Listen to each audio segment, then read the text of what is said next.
Hello, ഇനി നമ്മൾ പഠിക്കാൻ പോകുന്നത് ഡയറക്റ്റ് സ്റ്റിഫ്നെസ് മെത്തേഡിലെ ഫ്രെയിം അനാലിസിസ് ആണ്. അപ്പോൾ ബീം അനാലിസിസിൻ്റെ കുറച്ച് പ്രോബ്ലംസ് നമ്മൾ ചെയ്തു, എല്ലാവർക്കും മനസ്സിലായിട്ടുണ്ടാകുമെന്ന് വിചാരിക്കുന്നു.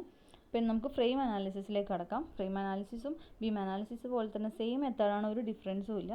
സെയിം പ്രൊസീജിയർ, സെയിം മെത്തേഡാണ്. നമ്മുടെ KG മെട്രിക്സ് എന്ന് പറയുന്നത് നമ്മൾ നേരത്തെ പഠിച്ച ആ ഒരു 4x4 മെട്രിക്സ് തന്നെയാണ് നമ്മൾ ചൂസ് ചെയ്യുന്നത്. നമ്മൾ ഫ്രെയിമിൻ്റെ കേസിലും നമ്മൾ ഓരോ മെമ്പറായിട്ടാണ് നമ്മൾ അനലൈസ് ചെയ്യുന്നത്. അപ്പോൾ ഓരോ മെമ്പറായിട്ട് നമ്മൾ കൺസിഡർ ചെയ്യുമ്പോൾ ആ ഓരോ മെമ്പറിനെ നമ്മൾ ബീം എന്നുള്ള രീതിയിൽ കൺസിഡർ ചെയ്തിട്ട്, ബീം ആൻഡ് കോളം ബീം എന്നുള്ള രീതിയിൽ കൺസിഡർ ചെയ്തിട്ട് അതിൻ്റെ ഹൊറിസോണ്ടൽ റിയാക്ഷൻസ്, ഹൊറിസോണ്ടൽ ട്രാൻസ്ലേഷൻസ് നമ്മൾ നെഗ്ലക്റ്റ് ചെയ്യുക. ഓക്കെ, അപ്പോൾ അങ്ങനെ ഹൊറിസോണ്ടൽ ട്രാൻസ്ലേഷൻസ് നെഗ്ലക്റ്റ് ചെയ്യുമ്പോൾ ഒരു മെമ്പറിന് എന്താണ് ഉണ്ടാവുക? ഒരു മെമ്പറിൻ്റെ കേസിൽ അതിന് എത്ര എലിമെൻറ്റ് കോർഡിനേറ്റ് ഉണ്ടാവും? ഇവിടെ 1, ഇവിടെ 1, 2, പിന്നെ ഇത് 3, ഇത് 4, അങ്ങനെ 4. അതുകൊണ്ട് 4x4 മെട്രിക്സ് ആയിരിക്കും നമ്മുടെ KG മെട്രിക്സ് വരുന്നത്. ഓക്കെ, അപ്പം നമ്മൾ ഇതിൻ്റെ കേസിൽ ആക്ച്വലി ഫ്രെയിമിൻ്റെ കേസിൽ നമുക്ക് ഹൊറിസോണ്ടൽ കൂടി നമ്മൾ കൺസിഡർ ചെയ്യണം. അപ്പോൾ ഇവിടെ ഇങ്ങനെ 5/6, അപ്പോൾ 5, 6, 6/6 മെട്രിക്സ് ആണ് ആക്ച്വലി വരുന്നത്. പക്ഷെ നമ്മൾ എന്ത് ചെയ്യും? നമ്മൾ ചെയ്യാനുള്ള എളുപ്പത്തിന് വേണ്ടിയിട്ട് നമ്മൾ എന്താക്കും? ആ ഫ്രെയിമിൻ്റെ അനാലിസിസും നമ്മൾ ബീമിനെ പോലെ തന്നെ എന്തായാലും ആ 6/6 മെട്രിക്സിൽ ആ ഹൊറിസോണ്ടൽ റിയാക്ഷൻസ് നമ്മൾ നെഗ്ലക്റ്റ് ചെയ്ത് കളയും. അവിടെ വരുന്ന എലിമെൻറ്റ് കോർഡിനേറ്റ് നമ്മൾ കൺസിഡർ ചെയ്യില്ല എൻഡിൽ വരുമ്പോൾ. അപ്പോൾ വെറുതെ നമ്മൾ ആദ്യമേ ഒരു 6/6 മെട്രിക്സ് ചെയ്തിട്ട് കോംപ്ലിക്കേറ്റഡ് ആക്കുന്നതിലും ബെസ്റ്റ് നമുക്ക് അതിനൊരു ബീമായിട്ട് കൺസിഡർ ചെയ്തിട്ട് അതിൻ്റെ ഹൊറിസോണ്ടൽ ട്രാൻസ്ലേഷൻ നെഗ്ലക്റ്റ് ചെയ്തിട്ട് നമ്മൾ നേരത്തെ പഠിച്ച ആ ഒരു 4x4 KG മെട്രിക്സ് തന്നെ ചെയ്തിട്ട് നമ്മൾ എടുക്കുന്നതായിരിക്കും സുഖം എന്ന് പറയുന്നത്. ഓക്കെ, അതുകൊണ്ട് നമ്മൾ എന്ത് ചെയ്യുക? നമ്മൾ നേരത്തെ പഠിച്ചിട്ടുള്ള KG മെട്രിക്സ് തന്നെ ബീമിൻ്റെയും ഫ്രെയിമിൻ്റെയും കേസിൽ പഠിക്കുക. ആ 4x4 മെട്രിക്സ് ആണ് 4x4 മെട്രിക്സ്. എന്നിട്ട് ബീമിനെ നമ്മൾ ഫ്രെയിമിനെ അനലൈസ് ചെയ്യുമ്പോൾ നമ്മൾ ബീം പോലെ തന്നെ ചെയ്യുക. ഓരോ മെമ്പറാക്കി എടുത്തിട്ട് അതിൻ്റെ ഹൊറിസോണ്ടൽ റിയാക്ഷൻസ് നെഗ്ലക്റ്റ് ചെയ്യുക, വെർട്ടിക്കലും മൊമെൻറ്റും എന്നുള്ള കൺസിഡർ ചെയ്തിട്ട് ചെയ്യാം. ഓക്കെ, അപ്പോൾ നമ്മൾ ഫസ്റ്റ് സ്റ്റെപ്പ് നോക്കാം. ഇതാണ് നമ്മുടെ ഫ്രെയിം. ഒരു 2 മെമ്പറുള്ളൊരു ഫ്രെയിമാണ്. ഒരു ജോയിൻറ്റ് ബിയിൽ 20 kN ലോഡുണ്ട്. ഇവിടെ BCൻ്റെ അകത്ത് 10 kN/m UDL ആണ് ആക്ട് ചെയ്യുന്നത്. 2 മെമ്പറിൻ്റെ ലെങ്ത്ത് 4 മീറ്റർ ആണ്. പിന്നെ EI കോൺസ്റ്റൻ്റ് ആണെന്ന് ക്വസ്റ്റ്യനിൽ പറഞ്ഞിട്ടുണ്ട്.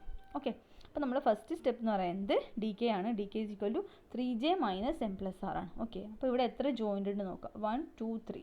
അപ്പോൾ 3 × 3 - 2 + M മെമ്പർ 2 ആണ്. R എന്ന് പറയുന്നത് ഇവിടെ ഫിക്സ്ഡ് ആയതുകൊണ്ട് 3, ഇവിടെ ഹിഞ്ച് ആയതുകൊണ്ട് 2 വരും. അങ്ങനെ 5 വരും. ഓക്കെ, അപ്പം നമ്മുടെ കൈനമാറ്റിക് ഇൻഡിപെൻഡൻസി വരുന്നത് 2 ആണ് വരിക, കൈനമാറ്റിക് ഇൻഡിപെൻഡൻസി. ഓക്കെ, ഇനി അടുത്ത സ്റ്റെപ്പ് നമ്മൾ എലിമെൻറ്റ് കോർഡിനേറ്റും ഗ്ലോബൽ കോർഡിനേറ്റും സിസ്റ്റം കോർഡിനേറ്റും. ഓക്കെ, അപ്പോൾ എലിമെൻറ്റ് കോർഡിനേറ്റ് മാർക്ക് ചെയ്യുക. ഞാൻ പറഞ്ഞല്ലോ, ഓരോന്നും ബീമായിട്ട് കൺസിഡർ ചെയ്യുക. അപ്പോൾ നമ്മൾ ഈ ഒരു കോളത്തിനെ നമ്മൾ അനലൈസ് ചെയ്യുമ്പോൾ നമ്മൾ നോക്കുന്നത് ഇവിടുന്ന് ഇങ്ങോട്ടേക്കാണ് നോക്കുക. അപ്പോൾ അവിടുന്ന് അങ്ങോട്ടേക്ക് നോക്കുക എന്ന് പറയുമ്പോൾ അതിന് നമ്മൾ ഇങ്ങനെയാണ്, ഇതാണ് അതിൻ്റെ വെർട്ടിക്കൽ റിയാക്ഷനായിട്ട് നമ്മൾ കൺസിഡർ ചെയ്യുന്നത്. ഓക്കെ, അപ്പോൾ ഇങ്ങനെ അല്ലെങ്കിൽ നമുക്ക് തിരിച്ചും കൊടുക്കാം. ഓക്കെ, വെർട്ടിക്കൽ റിയാക്ഷൻ ഇങ്ങനെയും നോക്കാം, പ്രശ്നമില്ല. നമുക്ക് ഇങ്ങനെയും മാർക്ക് ചെയ്യാം vertical reaction. Okay, clock vice അങ്ങനെ ടു ക്ലോക്ക് വൈസ്. ഓക്കെ, അങ്ങനെ മാർക്ക് ചെയ്യാം.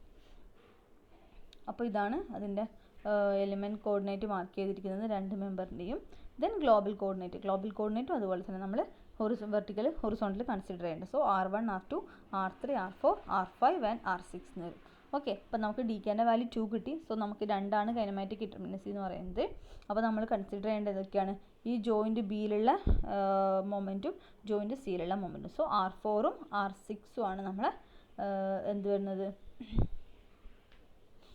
R4ഉം R6ഉം ആണ് നമ്മളെ സിസ്റ്റം കോർഡിനേറ്റ് ആയിട്ട് വരുന്നത്. ഓക്കെ, ഇനി അതിനെ ബേസ് ചെയ്തിട്ട് നമ്മൾ അതിൻ്റെ ബൗണ്ടറി കണ്ടീഷൻസ് എഴുതാം.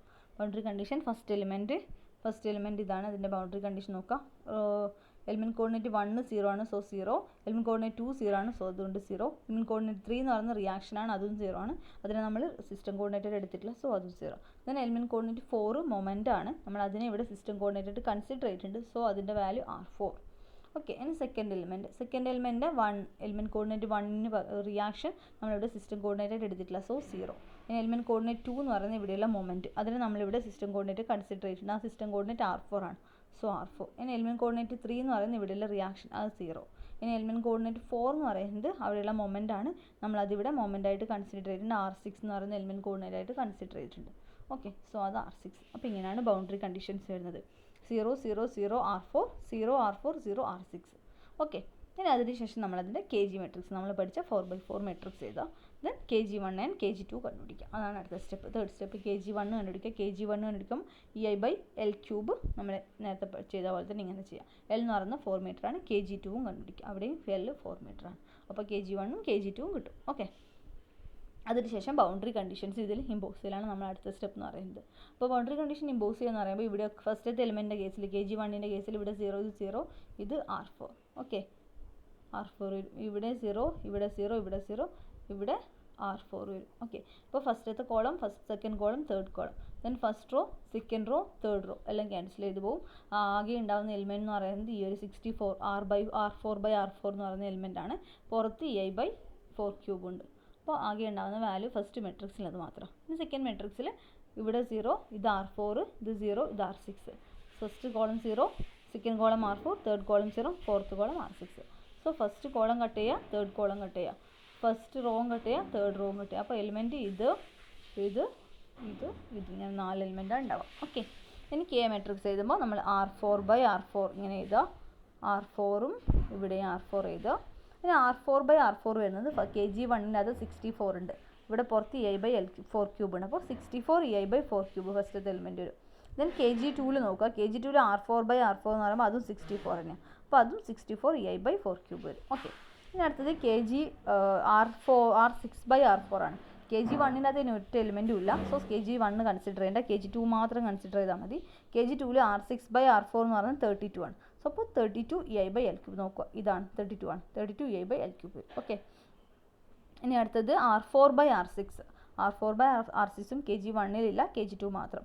ഇതാണ് R4/R6 എന്ന് പറയുന്നത് 32 എന്ന് പറയുന്ന എലിമെൻറ്റ്. അപ്പോൾ 32 EI/4³. ഓക്കെ, ഇനി അടുത്തത് R6/R6 അത് 64 EI/4³.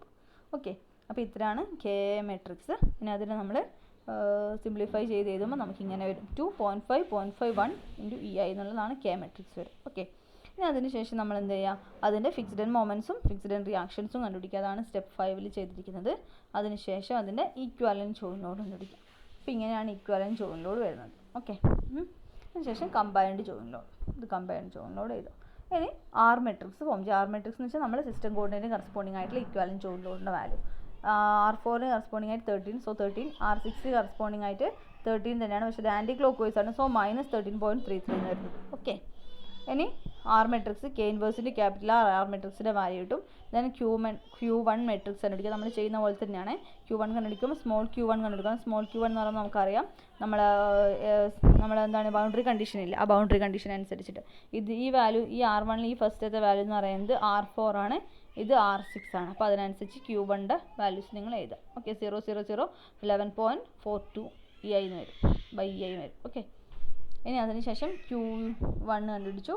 അതിന് Q2 കണ്ടുപിടിക്കുക. Q2 കണ്ടുപിടിക്കുമ്പോൾ 11.42 0 -19.04 × EI എന്ന് വരും. ഓക്കെ, അപ്പോൾ അങ്ങനെ Q2 കിട്ടും. അതിനുശേഷം Q1 ഡാഷ് കണ്ടുപിടിക്കുക. ദെൻ Q2 ഡാഷും കണ്ടുപിടിക്കുക. ഓക്കെ, അപ്പോൾ Q1 ഡാഷും Q2 ഡാഷും കണ്ടുപിടിച്ചിട്ട് Q1 dash and Q2 dash കണ്ടുപിടിച്ച് കഴിഞ്ഞാൽ നമുക്ക് ഓരോ മെമ്പറിനകത്തുള്ള മൊമെൻറ്റും അതിൻ്റെ റിയാക്ഷൻസും കിട്ടും. Okay, Q1 dash equal to Q1 തന്നെയാണ്. അവിടെ ഫിക്സ്ഡ് ആൻഡ് മൊമെൻറ്റ്സ് ഒന്നും ഇല്ല, അതുകൊണ്ട്. ദെൻ ഫിക്സ്ഡ് ആൻഡ് മൊമെൻറ്റും bending moment diagram, shear force diagram വരയ്ക്കുക. അപ്പോൾ ഇത്രയും ഉള്ളൂ. ഫ്രെയിമിൻ്റെ കേസ് സെയിം പ്രൊസീജിയറാണ്. അപ്പോൾ എല്ലാവരും ഈ പ്രോബ്ലം ഒന്ന് ചെയ്ത് നോക്കുക. പിന്നെ അടുത്തൊരു പ്രോബ്ലമാണ് സെയിം അതുപോലെ തന്നെയുള്ള ഒരു മെമ്പർ. ഇത് 3 ആണ്. ഇവിടെ 10 kN ആണ് ലോഡ്, EI കോൺസ്റ്റൻ്റ് ആണ്. ഈ ഒരു പ്രോബ്ലം കൂടി ഒന്ന് എല്ലാവരും ചെയ്ത് നോക്കുക. സൊല്യൂഷൻ ഇവിടെ കൊടുത്തിട്ടുണ്ട്. സെയിം പ്രൊസീജിയറാണ്. നിങ്ങളൊന്ന് സോൾവ് ചെയ്ത് ഒരു പ്രാക്ടീസ് ആവാൻ വേണ്ടിയിട്ട് മാത്രം കൊടുത്തൊരു പ്രോബ്ലമാണ്. ചില വാല്യൂസൊക്കെ സ്കാൻ ചെയ്തപ്പോൾ മിസ്സിങ് ആയിട്ടുണ്ട്. നിങ്ങളത് കറക്റ്റ് ചെയ്ത് നോക്കുക കേട്ടോ. ഓക്കെ, അപ്പോൾ ഇത്രയേ ഉള്ളൂ ഇന്നത്തെ വീഡിയോ. 2 പ്രോബ്ലം ഒന്ന് ചെയ്ത് നോക്കുക.